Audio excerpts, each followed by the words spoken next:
ನಮ್ಮ ಕರ್ನಾಟಕ ನಿವೃತ್ತ ನೌಕರರ ವೇದಿಕೆ ಕೇಂದ್ರ ಸಮಿತಿ ಬೆಂಗಳೂರಿನಿಂದ ನಮ್ಮ ವೇದಿಕೆಯ ರಾಜ್ಯ ಸಂಸ್ಥಾಪಕ ಮಹಾಪ್ರಧಾನ ಸಂಚಾಲಕರಾದ ಡಾಕ್ಟರ್ ಎಂ ಷಣ್ಮುಖಯ್ಯನವರ ನೇತೃತ್ವದಲ್ಲಿ ನಾವುಗಳು ರಾಜ್ಯ ಸಂಚಾಲಕರುಗಳಾದ ಶ್ರೀಯುತ SG ಬಿಸೇರೊಟ್ಟಿಯವರು, ಶ್ರೀಯುತ ರಂಗಣ್ಣ ಅವರು, ಶ್ರೀಯುತ ವಿಜಯ ಅಣಜಿಯವರು, ಶ್ರೀಯುತ ಜಗದೀಶ್ ಅವರು, ಶ್ರೀಮತಿ ಜಲಜಾ ಮೇಡಮ್ ಅವರು, ಶ್ರೀಮತಿ ಸುಜಾತ ಮೇಡಮ್ ಅವರು ಮುಂತಾದವರು ನಾವುಗಳು ಇವತ್ತು ಸನ್ಮಾನ್ಯ ಶ್ರೀ ಮುಖ್ಯಮಂತ್ರಿಗಳ ಅಪರ ಕಾರ್ಯದರ್ಶಿಗಳಾಗಿರ್ತಕ್ಕಂಥ ಹಿಂದಿನ ನಮ್ಮ ಆರ್ಥಿಕ ಇಲಾಖೆಯ ಅಪರ ಮುಖ್ಯ ಕಾರ್ಯದರ್ಶಿಗಳಾಗಿದ್ದಂಥವರು ನಮ್ಮ ಮೆಚ್ಚಿನ ಅಧಿಕಾರಿಗಳಾದ ಸನ್ಮಾನ್ಯ ಶ್ರೀ LK ಅತೀಕ್ ಸಾಹೇಬರನ್ನು ಸತತವಾಗಿ ಅಪರಾಹ್ನದಿಂದ 2-2.5 ಗಂಟೆಗಳ ಕಾಲ ನಾವು ಕಾಯ್ದು 5:30ಕ್ಕೆ ಇಂದು ಸಾಯಂಕಾಲ ವಿಧಾನಸೌಧದಲ್ಲಿ ಅವರ ಕಚೇರಿಯಲ್ಲಿ ನಾವುಗಳು ಭೇಟಿಯಾದಾಗ ಅವರು ಈ ಅಧಿವೇಶನದ ನಂತರ ನಾನು ನಿಮ್ಮ ಒಂದು ಬೇಡಿಕೆಯನ್ನು ಗಮನಿಸಿದ್ದೇನೆ, ನನ್ನ ಗಮನದಲ್ಲಿದೆ, ಎಲ್ಲವನ್ನು ಸರಿಪಡಿಸೋಣ ಎಂದು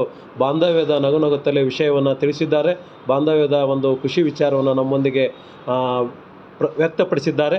ಆದ್ದರಿಂದ ನಾವುಗಳು ಇಂದು ಸಂಜೆಯವರೆಗೂ ಅನೇಕ ವಿಧಾನಸೌಧದಲ್ಲಿ ರೇಜು ಸಾಹೇಬರನ್ನು ಮತ್ತು ಜಾಫರ್ ಸಾಹೇಬರನ್ನು ಮತ್ತು ಮುಖ್ಯಮಂತ್ರಿಗಳ ಉಪಮುಖ್ಯಮಂತ್ರಿಗಳ ಕಚೇರಿಯಲ್ಲಿ, ಸಭಾಪತಿಗಳ ಕಚೇರಿಯಲ್ಲಿ ವಿವಿಧ ಪತ್ರ ವ್ಯವಹಾರವನ್ನು ನಮ್ಮ ಡಾಕ್ಟರ್ ಎಂ ಷಣ್ಮುಖಯ್ಯನವರ ನೇತೃತ್ವದಲ್ಲಿ ನೆರವೇರಿಸಿದ್ದೇವೆ.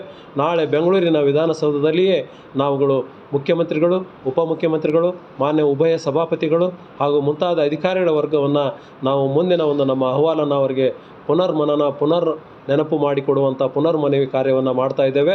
ಈ ವಿಷಯವನ್ನು ಈ ರಾಜ್ಯದ ನಮ್ಮ ಎಲ್ಲ ಜಿಲ್ಲೆಗಳ ಜಿಲ್ಲಾ ಪ್ರಧಾನ ಮುಖ್ಯ ಸಂಚಾಲಕರುಗಳಿಗೆ, ತಾಲೂಕಾ ಪ್ರಧಾನ ಮುಖ್ಯ ಸಂಚಾಲಕರುಗಳಿಗೆ ಹಾಗೂ 26,743 ನಿವೃತ್ತ ಫಲಾನುಭವಿ ನಮ್ಮ ಸಹೋದರ ಸಹೋದರಿಯರಿಗೆ ತಿಳಿಸ್ತಾ ಇದ್ದೇವೆ.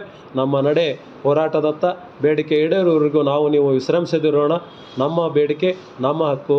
ಎಲ್ಲರಿಗೂ ಅನಂತ ನಮಸ್ಕಾರಗಳು. ನಾನು ಅಶೋಕ್ M ಸಜ್ಜನ್, ಬೆಂಗಳೂರು ನಗರದಿಂದ ರಾಜ್ಯ ಸಂಸ್ಥಾಪಕ ಸಂಚಾಲಕ. ಎಲ್ಲರಿಗೂ ಶುಭರಾತ್ರಿ. ಸಿಹಿ ಕನಸು ನಿಮ್ಮದಾಗಲಿ.